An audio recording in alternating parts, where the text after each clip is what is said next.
O conteúdo apresentado neste podcast é de total responsabilidade dos seus idealizadores. As opiniões, informações e quaisquer afirmações feitas pelos participantes refletem unicamente suas próprias visões e não representam a opinião, a visão ou a política do Projeto Euclides em Foco, da Casa Euclides da Cunha ou de qualquer instituição apoiadora. O projeto e a casa não se responsabilizam pelo conteúdo, ideias ou informações compartilhadas durante a gravação e transmissão deste podcast. O Projeto Euclides em Foco é realizado com o apoio da Casa Euclides da Cunha, FUNAS, Instituto BAT, Secretaria de Cultura e Economia Criativa e Governo do Estado do Rio de Janeiro. Agradecemos a essas instituições pelo suporte e pela contribuição ao desenvolvimento cultural e criativo da nossa região.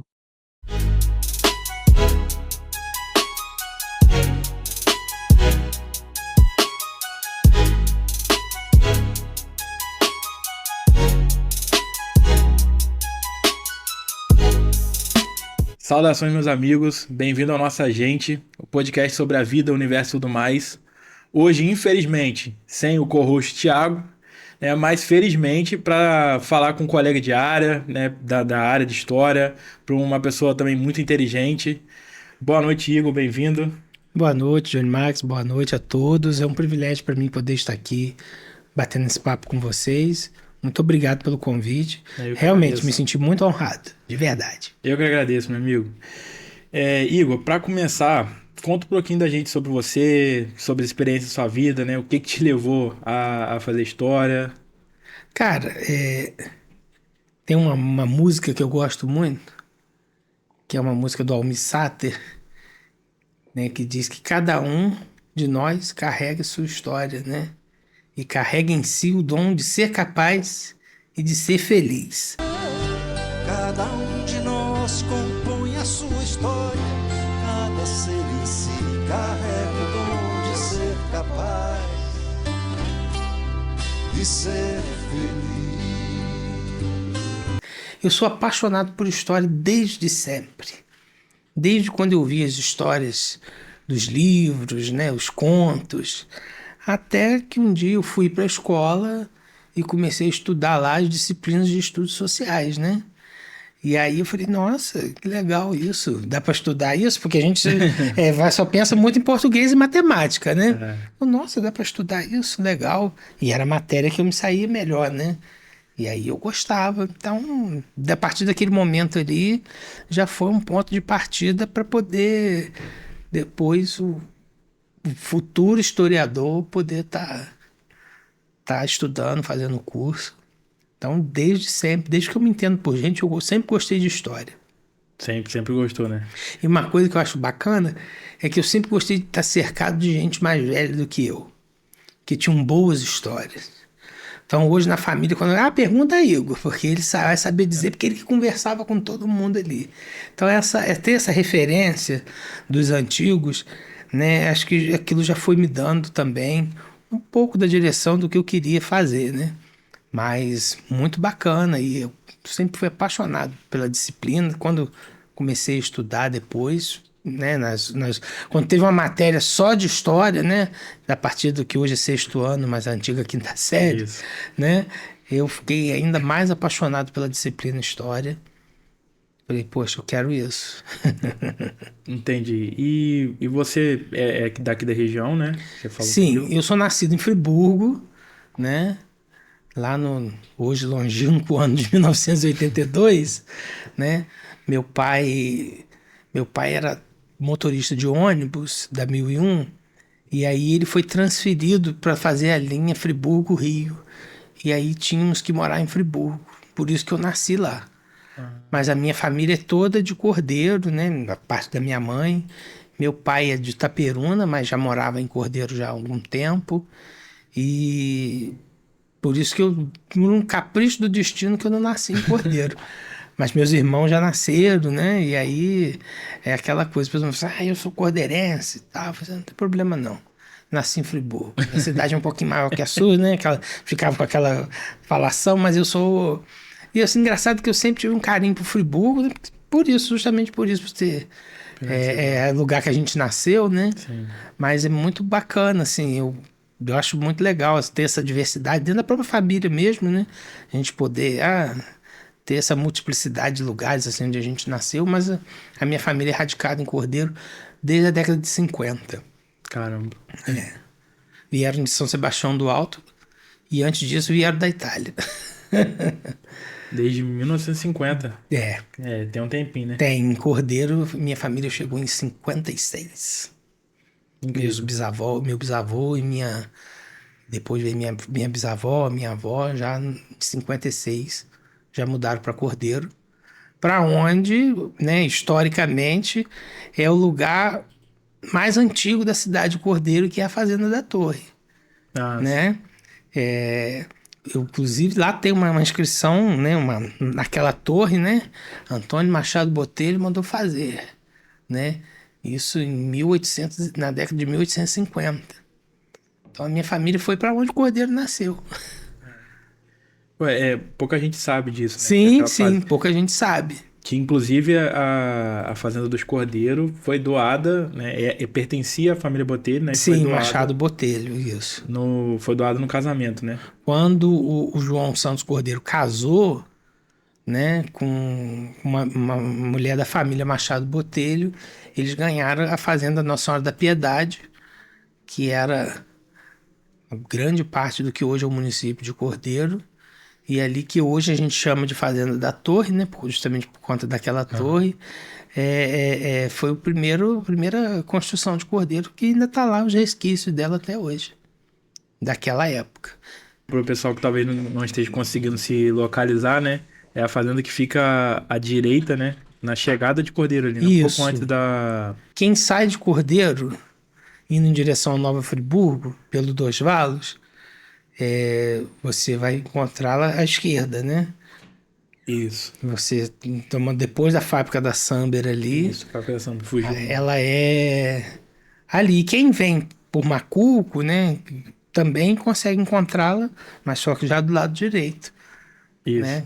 Então, ali, naquele trevo ali, do segundo trevo de Cordeiro, quem vai daqui para lá e o primeiro de quem vem de lá para cá, ali faz parte da antiga Fazenda Nossa Senhora da Piedade, que era de Antônio Machado Botelho. A gente já volta para a história da região. Sim, né? sim. Mas antes disso, queria saber que você é jornalista, é também formado em gestão pública. Sou. E agora é licenciado e professor de história. Sim. Eu queria saber como que isso se conversa na sua vida, né? E como que foi essa jornada pra você ter... Cara, são minhas paixões. Eu sempre gostei muito de administração. Muito. Sou técnico em administração, né? Formado, tenho a carteira do Conselho de Administração, né? E a gestão pública, ela veio na minha vida porque gosto um pouquinho de política e eu queria me preparar melhor, até visando futuramente algum cargo público. E aí eu falei, como é que eu faço isso se eu não me preparar? Porque você chegar lá, tem muitas pessoas hoje que ocupam cargos que não têm noção daquilo que está pegando, né? Sim. Então, a minha ideia, a princípio, era ter acesso, né? Estudar um pouco, entender como é que funciona a máquina pública. E esse curso me fez muito bem. É um curso tecnólogo, né? Mas que ele tem uma duração menor, que ele prepara as pessoas mesmo para o mercado de trabalho, mas me fez conhecer muito bem a questão da gestão pública no seu dia a dia ali, na prática. E jornalista, eu não fiz faculdade, né? Porque na época, que nós estamos falando de 2004, quer dizer, 22 anos passados, você precisava comprovar que você trabalhava na área. E eu comecei a trabalhar na área de jornais em 1995, eu tinha 12 anos, aqui em Cantagalo, no Jornal da Região. Foi a minha primeira oportunidade, a primeira chance que eu tive de conhecer uma redação de jornal, de aprender algumas coisas. E aí, quando você me pergunta a questão de história, eu fui trabalhar num setor do jornal, eu era entregador. Uhum. E só que a entrega do jornal era feita aos fins de semana, quando o jornal chegava, ou no sábado, no domingo, mas geralmente no sábado. E durante a semana a gente ia lá pro jornal. E aí um senhor aqui de Cantagalo, que tem um carinho muito grande pela memória dele, chamado Geraldo Nóbrega, foi um comunicador, trabalhou na rádio de Cantagalo, e ele dirigiu uma coluna do jornal que chamava O Craque do Passado. Aí, você não quer me ajudar a gente procurar alguns jogadores antigos de Cordeiro? Aí me deu uma listinha. Falei, aí eu já estava ali trabalhando com história, né? E isso é muito bacana. Então, o jornalismo entrou na minha vida muito cedo, entendeu? Através do meu primeiro trabalho. Então, a gente acabou adequando e sempre fui trabalhando na área, escrevendo textos. Aí a gente vai aprendendo um pouquinho de português, vai melhorando aqui, melhorando ali, para poder fazer uma coisa bacana. Então, o mini jornalista e o mini historiador... Já estava tudo junto. Já estava ali trabalhando juntinho. Então, eu costumo dizer que a faculdade que eu fiz foi muito prática. Né? Eu tinha uma amiga que ela falava assim, você já é um historiador, você só precisa de um diploma. E é verdade, eu sempre gostei muito de história, sempre. Aproveitar e mandar um abraço pro pessoal também, o Wesley, o pessoal do Polo de Cantagalo e também Sim. o pessoal de todos os polos aí do CEDERJ. Um abraço para vocês. E é muito importante, conheçam o CEDERJ, porque Sim. Quando a gente fala da importância do CEDERJ na vida da gente, né? Porque quando é que eu pensei na minha vida que eu ia poder cursar uma faculdade de nível federal, um curso de história que você sabe que não é fácil, né? Sim. A gente tem que... Ali ou passa sabendo ou não passa. Sim. Não tem outra opção. E eu gostei muito do curso que eu fiz. Conheçam o CEDERJ, conheçam aqui o Cantagalo tem o Centro de Memória, que é muito bacana. Tem documentos ali antiguíssimos a respeito da Fundação de Cantagalo. Não, obrigado. Quando a gente vê que tem documentos da igreja ali de 1789, quer dizer, do ano da Revolução Francesa. Então, olha só que bacana a gente poder ter acesso a isso. Sim. Aqui, tão pertinho da gente, preservado, né, de forma que a gente possa estudar e entender como é que funcionava isso aqui antes da gente chegar. Que a gente já chega assim, acha que já tudo nasceu pronto, né? Mas não, os pioneiros, como é que funcionava. Então, isso é uma oportunidade muito grande. Todo, né? Pois é. E já que você já falou da história de Cantagalo, a história da região, vamos voltar, né? Que é um assunto que eu sei que você gosta muito e eu também. Então vamos começar um pouquinho. Cantagalo, como você falou, né? Surge no final do século XVIII, né? E está relacionado a várias coisas do Brasil e do mundo, né? Sim. E aí eu queria que você comentasse um pouquinho, né? Não vou dar muito spoiler só da que você falar, mas queria que você falasse um pouquinho de como a história da nossa região está relacionada à história do Brasil. Muita gente esquece que Cantagalo faz parte do Vale do Paraíba, né? Que toda vez que a gente estuda em história, né, a questão do café no Vale do Paraíba, Cantagalo fazia parte disso. Porque a gente esquece que São Sebastião do Paraíba, aqui no município de Cantagalo, é banhado pelo Rio Paraíba, né? Então, são coisas que a gente vai vendo que foram acontecendo. Uma das maiores plantações de café do mundo era aqui nessa região.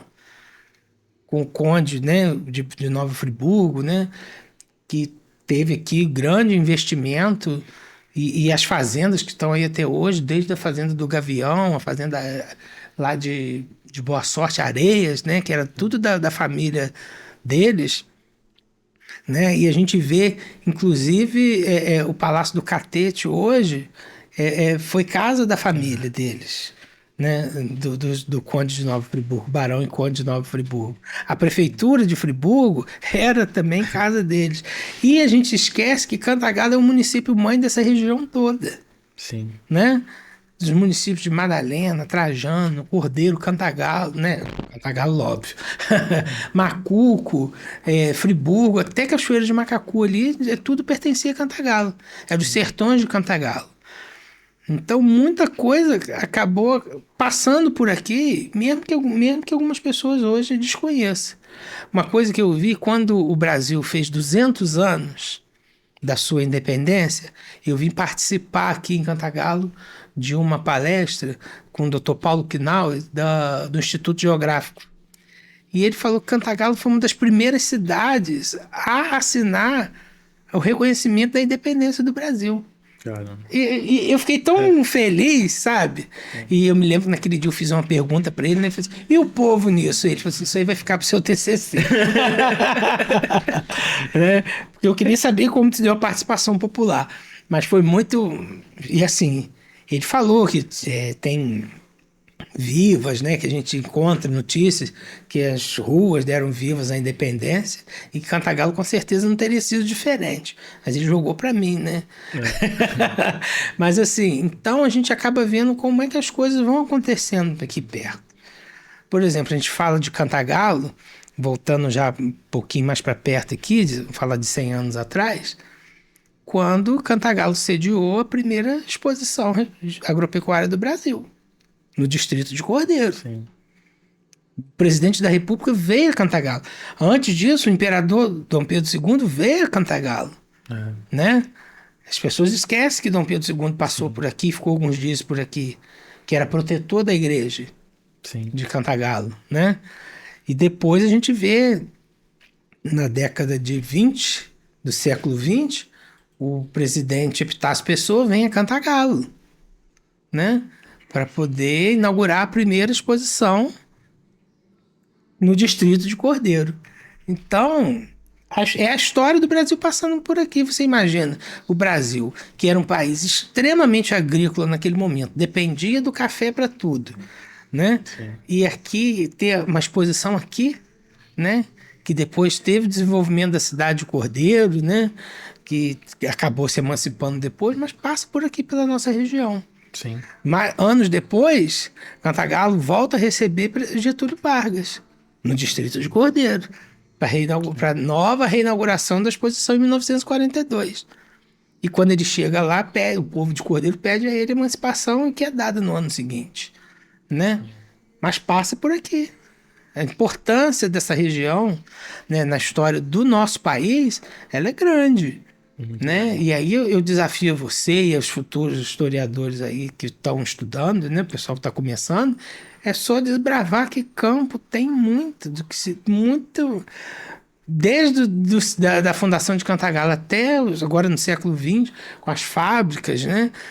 Cara, a história econômica, a história das pessoas de Cantagalo, isso é muito bacana. E a gente acaba embarcando com a região toda, né? Eu estudo um pouco mais a história de Cordeiro, por morar lá. Acho que uma das coisas... Eu falei que eu não nasci em Cordeiro, mas uma das coisas que mais me deixou alegre foi quando a Câmara de Cordeiro me concedeu uma medalha de Galo Terbach, por serviço prestado à cidade. Porque dentro da minha história, muita gente não sabe, mas eu fui conselheiro nacional de juventude do Brasil. Dos anos de 2012 até o ano de 2014. E eu fui coordenador de uma comissão, que é a comissão que trabalhou na aprovação do Estatuto da Juventude do Brasil. Né? Na época eu era jovem ainda, agora já estou no velho Ceará, né? Que isso. Mas é isso. Tá jovem, acabou de fazer outra faculdade. Como é que tá? Que nada, a gente... É assim, a única coisa que não roubam da gente é aquilo que a gente aprende. Sim. Às vezes a gente fica doente, demente, tem um Alzheimer, né? Que isso pode acontecer com qualquer um. Mas é a única coisa que não vão roubar de você, o conhecimento que você tem. E a gente vive naquela, né? Quanto mais a gente aprende, mais a gente burro é, né? Então a gente fica sempre na ânsia de querer aprender um pouquinho mais. Mas é isso. Você falou de Cantagalo, né? Da história de Cantagalo. E você... se eu não me engano, acho que foi até no off, né? Você falou da igreja de Cantagalo, né? Sim. A gente tá na casa de Euclides, né? Euclides nasceu em Cantagalo. E eu queria que você falasse um pouquinho mais desse surgimento de Cantagalo, se você puder falar um pouquinho mais como Cantagalo surgiu, né?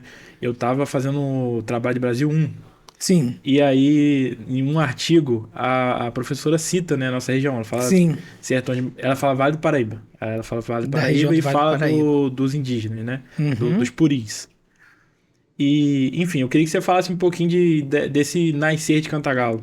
Então, eu até indico as pessoas que estão nos acompanhando, que leiam o livro sobre Mão de Luva, que foi lançado recentemente pela professora doutora Sheila de Castro Faria e foi meu professor, professor Anderson Oliveira. E eles ali tratam muito do iniciozinho mesmo do núcleo de Cantagalo. Sim. Porque quando, na época de Vargas, precisou dos mitos fundadores, trouxeram o mito fundador do Mão de Luva, que teria sido o Duque de Santo Tirso, né? Que teria tomado um beijo da princesa, que depois virou a Rainha Maria I, e que veio para cá, fugir e tal. Mão de Luva realmente existiu, né? Sim. Nascido em Minas Gerais. Mão de Luva era mineiro, não era do português, né? E ali a gente aprende um pouco como é que foram esses primeiros moradores da região que conviviam com índios coroados, puris, né? Que eram os índios, goitacás também, que eram os índios que habitavam essa região quando os brancos chegaram por aqui, né? E lá tem nesse livro um capítulo muito específico sobre esses indígenas, que traz uma riqueza de detalhes muito grande a respeito de idiomas, né? E que eles conseguiam conviver bem com o Mão de Luva e o grupo dele, né? E ali tem um caso, né? Não vou dar spoiler do livro, que eu gostaria que vocês lessem, né? Por que Cantagalo tem um padroeiro? Que o padroeiro de Cantagalo é São Pedro. Sim. Certo? Mas a igreja é do Santíssimo Sacramento. Por quê? Leia um livro que eu não posso contar aqui, senão perde a graça. Mas é um caso de que pouca gente sabe. Eu vou, se você me permitir... Você vai dar o spoiler? Não, vou... mais ou menos. Vou falar que eu tenho um carrossel sobre isso lá no meu perfil. Quem quiser ir lá ver... Então, gente, tá aí, ó. Eu cito esse capítulo do livro, que é muito bom. O livro é excelente. O livro é excelente. Inclusive, eu mandei ele de presente pra minha orientadora, depois, né? Falei assim, eu quero mandar depois pra não dizer que eu tô bajulando, né? E ela falou que tá fazendo a leitura lá e tá gostando muito. Porque eu já tinha... Porque eu citei muito de livro quando eu falo de Cordeiro no meu TCC, né? Porque a fonte é a mesma, né? Os marcos iniciais são os mesmos. Cordeiro veio de Cantagalo e os índios que moravam lá moravam cá, né? Então a gente... Falei assim, professor, a senhora não conhece o livro, eu vou mandar. E ela falou assim, botou até uma publicação sendo mimada pelos meus orientandos. Mas... Então a gente acaba vendo e assim, procurem saber porque é interessantíssimo. Acho que é um caso único até. Né? Aqui na região que eu saiba, pelo menos em nível de estado do Rio, é um caso único de mudança de padroeiro nesse sistema que aconteceu daqui por conta de um desagravo. E eu recomendo então ver o seu carrossel aí ou ler o livro. Não, leia o livro primeiro, porque senão vai dar o spoiler. É muito bom, é muito bom. É muito bom mesmo. É um caso assim... Que como a gente estava dizendo, é história nacional, história mundial. É a ligação com a história mundial. Vai se ligando, né? E você me permite falar um pouquinho da história da origem de Cordeiro? Claro. Né, que você comentou do Mão de Luva, né, que é a origem de Cantagalo. E Cordeiro depois se criou um outro mito. Outro mito, né? Os mitos fundadores. Mais um. Que historicamente faz até menos sentido ainda. Muito menos, muito menos. Porque a questão do Manuel Rosendo Cordeiro, ele entrou, e eu louvo pelo trabalho do Dr. Henrique Bom, porque foi ele que trouxe à luz isso num texto riquíssimo, que pouca gente tem, e eu tenho lá e forneço para qualquer um que pede. Porque, inclusive, usei ele no meu TCC. Porque ali tinha aquele negócio. O Manuel Rosendo Cordeiro era filho do João Santos Cordeiro, que era filho do outro João Santos Cordeiro, que foi, sim, esse sim, né, o primeiro fundador ali, o que doou as terras para que pudesse fazer a estação, né, para que pudesse passar os trilhos, porque Cordeiro, o crescimento e surgimento de Cordeiro vem mesmo com a criação da estação Cordeiro, em homenagem a João Santos Cordeiro, né? Não veio a cidade depois a estação, nem veio primeiro a estação e depois a cidade, né? E eu costumo dizer que ali, aquele prédio ali, junto com a fazenda lá, da Fazenda da Torre, são os vestígios mais antigos de construção de Cordeiro, que ainda resistem, né? Tinha a igreja, mas a igreja foi demolida, né? Que era mais ou menos do mesmo tempo, que a igreja foi foi inaugurado em 1887. Então a gente vê que tinha um mito fundador. Eu aprendi isso na escola. Eu também. Era uma cidade habitada por índios coroados e goitacás que desapareceram da região por volta de 1955 e depois foi fundada por Manuel Rosendo Cordeiro, tal. A Casa da Imigração. A Casa de Imigração realmente existiu. Era uma pensão onde as pessoas paravam, né? E era também de propriedade da família Cordeiro. Sim. Então, as coisas vão acontecendo, né? Não é que não aconteceu. É a meia verdade, né? Mas é uma coisa que foi fantasiada justo porque o Manuel Rosendo Cordeiro, em 1902, olha só quantos anos depois, ele foi lá e assinou as escrituras, só confirmando a doação que o avô dele tinha feito anos antes para poder se instalar ali em 1875 a Estação do Cordeiro. E criou-se até a ideia que ele era um bandeirante. Bandeirante, Não, quem fez viajou legal, né? Fez, vamos fazer direito, né? A distância de tempo, né? E também geográfica, né? Geográfica. Do bandeirantismo. Nós não temos bandeirantismo aqui no estado do Rio. Não temos. Mas a gente aprende isso. Bom, hoje não mais. Acho que não, né? Se eu não me engano, a mudança mesmo foi quando a Madalena Tavares foi secretária de Educação. Foi secretária de Educação. Que aí ela colocou no planejamento. Se eu não me engano, tem na internet. Se o pessoal jogar lá, tem. Sim. Que ela publicou, né, um novo planejamento e lá ela colocou isso, que se ensinar a história de Cordeiro de Direito. Tem que ensinar direito. Inclusive um abraço para a professora Madalena Tavares. A professora Madalena foi minha professora, tive o privilégio de ser aluno dela no Colégio Estadual Antônio Peckley, e é uma pessoa que toda vez que a gente se encontra é uma aula.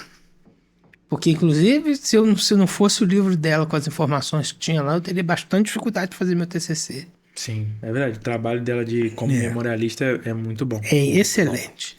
Outro livro que a gente recomenda. Eu altamente recomendo. O nome do livro eu agora não me lembro, é Origem e Desenvolvimento do Cordeiro. De Cordeiro. Marcos iniciais, né? Ela vai dando os marcos iniciais desde da estação de 1875 e ela vai até a década de 60 ali. Isso, E é um trabalho muito bom, né? Muito, já precisa ter o 2, né? Porque de 60 para cá já aconteceu muita coisa. Muita coisa. Quando eu comprei o livro dela, ela me falou isso. Falou, quem sabe você consegue continuar. Ela sempre... Consegue continuar essa... E ela traz, assim, uma narrativa, para quem não é historiador, boa de ler. Facilitado. Você consegue entender o que ela está trazendo bem. Até pelo jeito dela, professoral, didática, né? Você pega ali, eu peguei as fontes que eu peguei ali para poder escrever. Não se... Já é bem diferente do livro da doutora Sheila e do doutor Anderson. E é extremamente baseado em fatos, né? Com uma pesquisa muito ampla. Eu tive o privilégio de estar no lançamento do livro Cantagalo. Você estava? Não, não estava. Então eu tive o privilégio de sentar no final do evento com todos os escritores. Caramba. Cara, eu ali, o mais bobinho era eu, né? Eu assim, todo... E aí eu tive uma professora aqui, não sei se... Acho que você não pegou ela.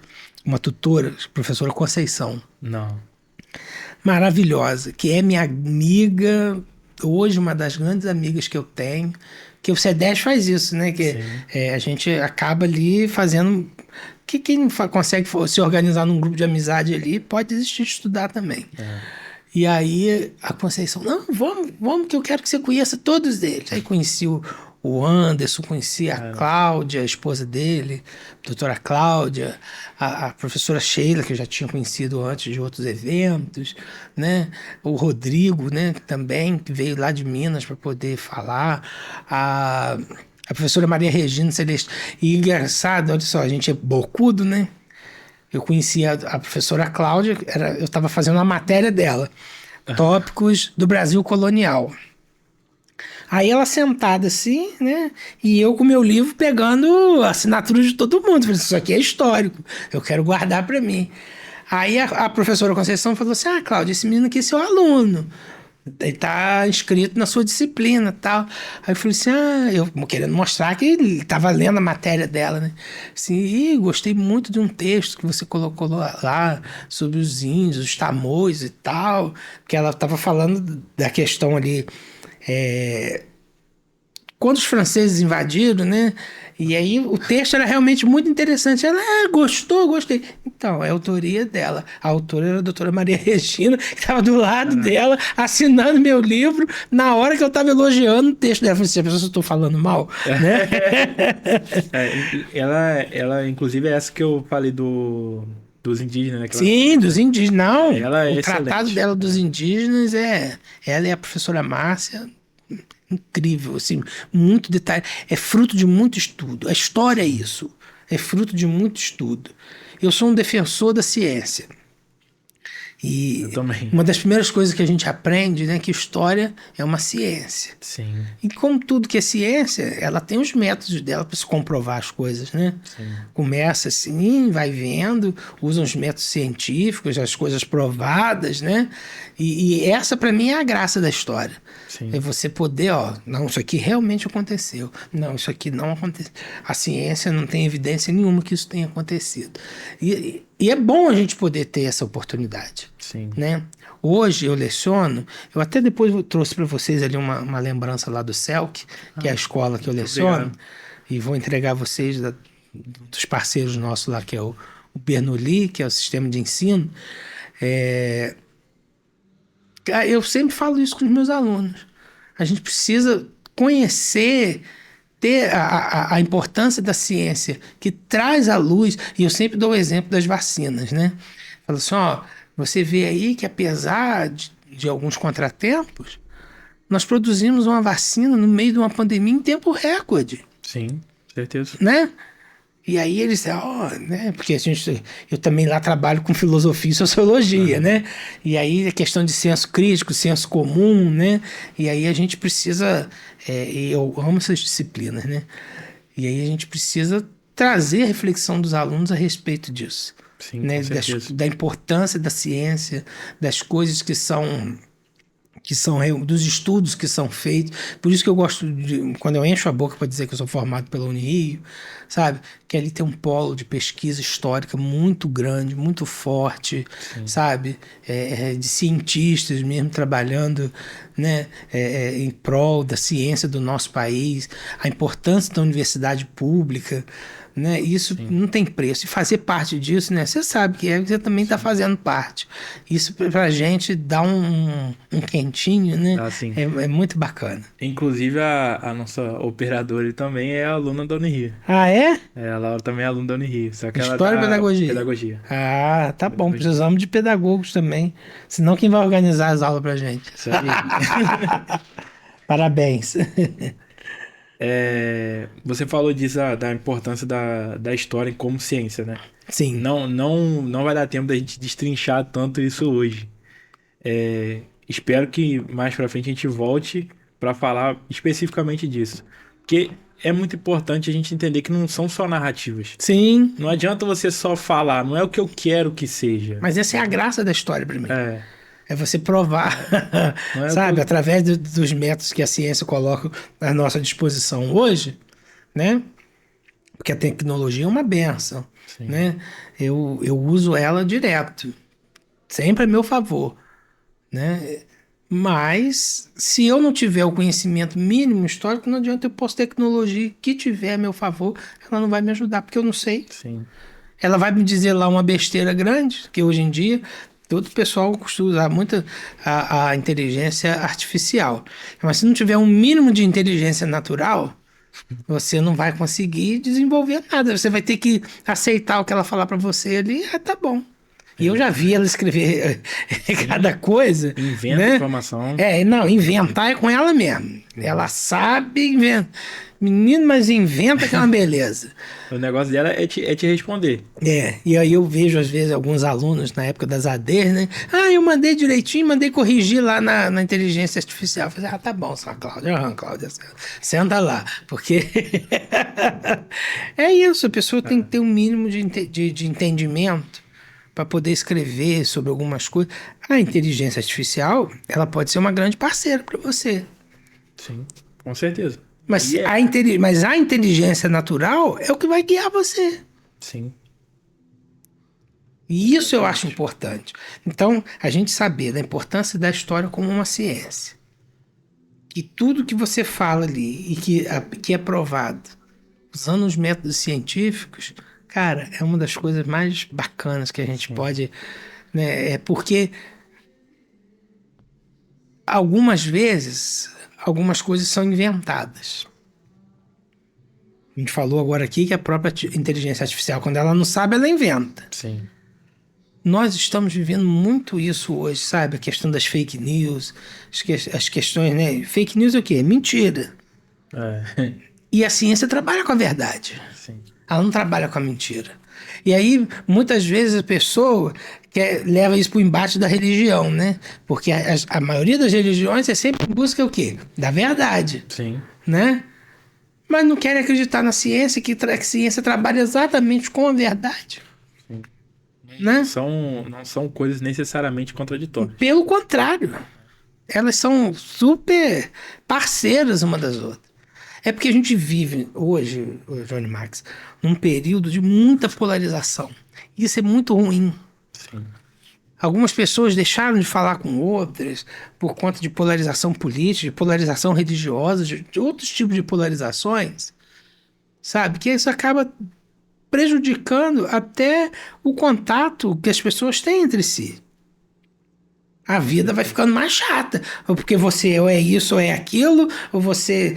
Não, eu gosto de brigadeiro. Não, mas o bom é o olho de sogra. Aí começa aquela briga de brigadeiro com olho de sogra. Aí vem os beijinhistas, né? Não, o beijinho de coca que é melhor e tal. Quer dizer, na diversidade das ideias é que a gente consegue viver. Sim. Quando ela é múltipla, né? Quando você consegue trazer todas as ideias à baila, né? Dá para você conviver bem, você entender. Olha, a gente está tomando aqui um refrigerante zero, eu não poderia tomar outro, porque eu tenho problemas com diabetes. Aí vem o outro e vai falar assim, não, mas você tinha que estar tomando isso, tinha que estar tomando aquilo. E isso é chato até. Sim. Sabe? Você chegar aos lugares e não ter outros assuntos, você não poder questionar. Né? Ontem eu apliquei uma prova de filosofia e eu justamente falava que uma das questões era a capacidade de questionar do ser humano. Porque a filosofia é isso. Sim. Na prática mesmo, é você viver questionando. E não é questionar por questionar, porque isso aqui não é a cor que eu gosto, isso é coisa que passa. Mas você trazer aquilo para a sua vida, você questionar como as coisas acontecem, e assim, através dos questionamentos, que as coisas vão acontecendo. Eu sou de tradição evangélica. Sim. Uma das coisas que eu mais detestava ouvir na igreja, a juventude é rebelde. É rebelde nada. São as inquietações da juventude que muitas vezes provocaram grandes transformações no mundo. Sim. Não tem esse negócio de rebeldia, mas tem que questionar. E por que cada vez menos jovens têm tomado o protagonismo das coisas hoje? Porque, infelizmente, a preguiça de pensar, de pegar um celular, de fazer tudo para eles, acaba prejudicando o senso crítico e acaba caindo no senso comum de tudo e as coisas acabam não funcionando. Sim, você falou da IA, né? A gente vai ter um episódio mais pra frente com um rapaz sobre IA também. Inclusive pedi o pessoal pra dar like aí no vídeo e se inscrever no canal do Miramar também pra não perder, né? O pessoal que tiver pelo Spotify também pra seguir no Spotify.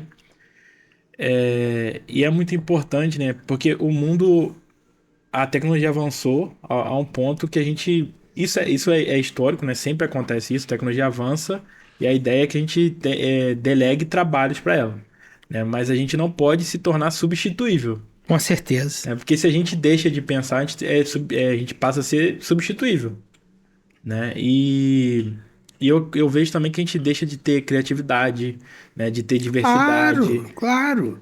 Porque... E aí você fica nessa questão de polarizar mesmo. Não, Sim. porque a IA falou isso. Porque a IA falou aquilo. E a IA vai responder A IA aquilo que ela quer que você quer. E às vezes ela vai responder aquilo que você já vai tendenciar ela a responder para você. Exatamente, ela vai responder o que você Porque quer. na sua forma de pergunta, porque ela é inteligente. Ela é inteligente. Na forma que você coloca a pergunta, ela já sabe o que você quer saber. Sim, e as outras perguntas que você fez antes, o que Antes, lógico. ela já vai saber ali, esse cara aqui quer essa resposta. Né? E até o próprio Google é assim, né? A gente pesquisa no Google, que também é IA, né? As pessoas não sabem, não param para pensar nisso, mas o mecanismo de busca do Google também é IA. O algoritmo do Instagram também é assim, né? Faz a gente viver na bolha. E a gente fala, né? A gente tá conversando alguma coisa, daqui a pouco aparece pra gente na rede social. Gente, tem tapa, né? E aí tem gente que... Aí vem as teorias da conspiração, né? Não, porque você tem que colocar uma fita isolante no microfone. Como é que você vai falar, gente? É uns negócios que a gente... não precisa nem usar mais celular, não né? Precisa usar. Não precisa. Mas, infelizmente, a gente não tem mais muito tempo, né? Pra destrinchar mais. Agora, o que você citou que você é evangélico. Sim. Né? E você também é socialista. Sou. E isso hoje parece que são termos que são inconciliáveis, né? Pelo menos no senso comum que a gente tem hoje, são não termos, mas movimentos inconciliáveis. Sim. Aí eu queria saber como que você concilia isso, né? Qual é a relação que tem entre um e o outro para você? Então, essa é uma pergunta que faz a gente até dar uma despertada, né? Se você pensar de uma forma de senso comum mesmo, ela fica mesmo de forma inviável. Não pode. Mas quando a gente para pensar, porque na questão do socialismo, qual é para mim, Igor, hoje, o maior problema do socialismo com o cristianismo? É quando fala da questão de propriedade, né? Que é uma coisa que o socialismo quer, tal, dividido. E muitas vezes as pessoas que praticam o cristianismo gostam de concentração de propriedade nas mãos. Sim. Infelizmente, né? Inclusive e aí cristianismo, eu falo todo ele, tá? Sim. Aqui eu tô falando todo ele. E a questão, porque há sim que Marx fala, né, da questão religiosa, da religião ser o ópio do povo. Quando você lê lá o que Marx quer dizer, realmente, naquele sentido que Marx fala, a religião é o ópio do povo. Muita gente não sabe o que é ópio. Ópio é uma droga que é proibida no mundo inteiro, que ela relaxa, que ela traz você para fazer o que ela quer com você, né? E muitas vezes as pessoas não gostam de viver a sua vida religiosa com liberdade. Porque a própria palavra religião, né, o religare, ela é libertadora. Mas as pessoas querem aprisionar as pessoas hoje. E aí utiliza uma frase, né? Tá lá, porque realmente ele fala que a religião é o ópio do povo.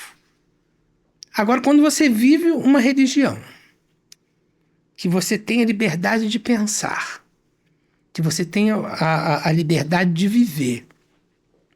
Aí tem gente que fala, Jesus era comunista. Nunca você vai ouvir eu falar isso da minha boca, porque não dá para fazer isso.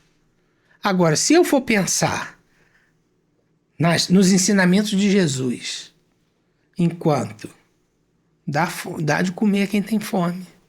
Quando eu for pensar que Jesus, ele convivia com as classes mais baixas você imagina o que era no tempo dele andar com pessoas de baixo meretrício.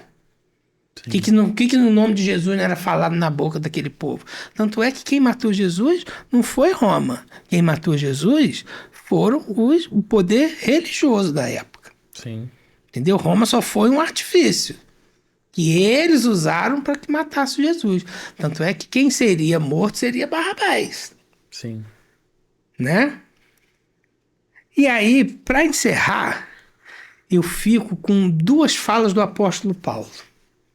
A primeira, quando ele fala assim: provai tudo e retém o que é bom. Eu pego o que é bom lá do socialismo e pego quase tudo que é bom do cristianismo. Porque, tem coisa ruim no cristianismo? Tem coisa que a gente precisa discutir. Não doutrinariamente. Daquilo que Jesus falou, eu concordo ipsis literis. Agora, os dogmas que são colocados, as prisões e as amarras, é essas que precisam ser discutidas. Então eu trago essa palavra de Paulo, né, que diz que provai tudo e retém o que é bom. E depois ele diz, né, assim, de forma muito clara, né, que todas as coisas me são lícitas, porém nem todas me convêm.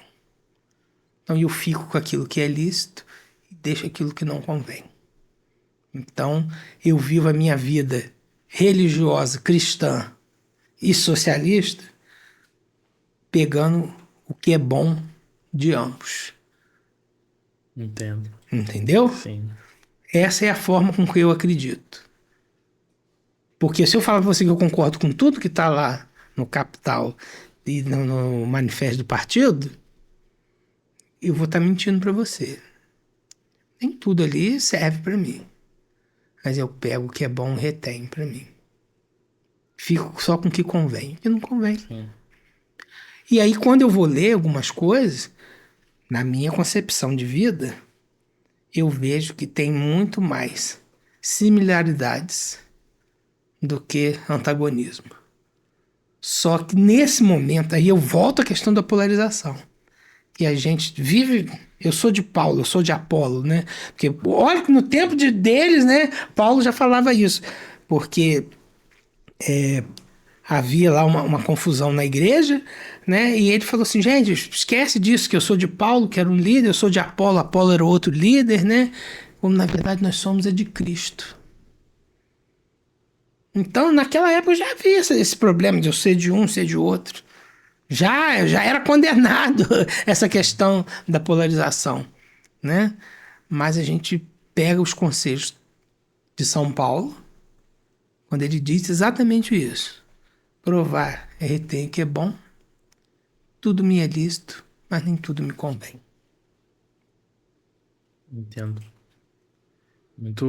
É muito interessante, né? Porque a gente já falou sobre a questão da rede social, da polarização, e eu percebo que as pessoas ela não têm abertura, né? Para entender que nada é tão simples, nada é preto no branco, e que a gente precisa entender que as coisas são complexas e se relacionam de diversas formas, né? Como Uma você vez eu colocou. ouvi uma frase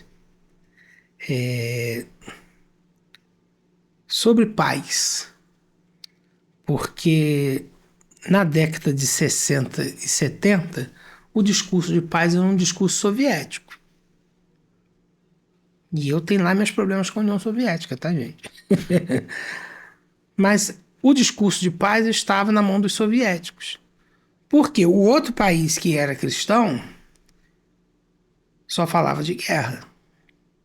Aliás, né? Continua. E continua. Entendeu? Trazendo essa questão para hoje, né? Sim. E aí perguntaram a Dom Helder Câmara, que foi um grande arcebispo que tivemos no Brasil, e por ter uma vida muito próxima ao povo, tal, era chamado de Bispo Vermelho. Perguntaram assim, Dom Helder, e esse discurso de paz? O senhor está com um discurso de paz também? O senhor é comunista? E aí Dom Helder sabiamente respondeu, nós não podemos abandonar bandeiras certas porque estão em mãos erradas. Então eu vejo muito dessa forma, sabe? Uma frase profunda. Profunda. E aí, um grupo quer manipular o discurso, quer ter o monopólio do discurso, quando na prática tem outro grupo fazendo mais do que quem tem o monopólio do discurso. E eu não vou aqui citar quem está fazendo certo, quem está fazendo errado. Cada um faça, como também ensina a Bíblia. Faça exame de si mesmo, e ver como é que você tá com a sua vida. Você que vai me dizer se você tá certo ou não. Entretanto, você precisa passar ali. Tem um versículo que eu gosto muito, que fala, né? Que para mim eu uso como peneira, para saber se as coisas são de Deus. Se a coisa é a vontade de Deus. Se ela for boa, se ela for perfeita e se ela for agradável. Porque Paulo, mais uma vez São Paulo nos ensina que a vontade de Deus ela é boa, ela é perfeita, ela é agradável. Se ela passa nesses 3 crivos, a gente pode considerar como a vontade de Deus, na minha visão cristã. Sim. Na minha cosmovisão, tá, gente? Não é uma coisa que eu vou dizer que para você tem que ser assim. Sim. Isso na forma de eu entender Deus e entender o mundo. Entendeu? Perfeito.